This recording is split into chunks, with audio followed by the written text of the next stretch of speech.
Mas nakaka-stress nga ba ang mga teenagers ngayon? Actually, hindi naman. Kaya lang yung mga teenagers ngayon, pansinin nyo, grabe maka-express ng emotions. Mas vocal lang sila. Pero nung tayong lumalaki, mga magulang nila, mas marami ang hindi pasaway, sumusunod, oo ng oo sa mga magulang, ang babait eh. Yun ang akala nyo. Nasa loob ang kulo. Kaya tila parang mabait sila at hindi sila sumasagot, takot na takot. Kaya sige na lang, sige na lang. Kaya ang dami ring wasak ang mga buhay ngayon kasi nga hindi sila maka-express noon. Ito pa isa, ang mga bata ngayon sa katutak, ang pressure, comparison, information. Kaya minsan akala natin ang ginang klase naman ito, iiyak agad.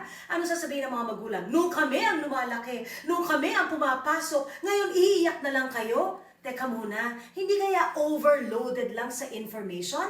Ngayon, gigil na gigil tayo mga magulang, kaya pag uwi, magagalit ka, magsesermon ka.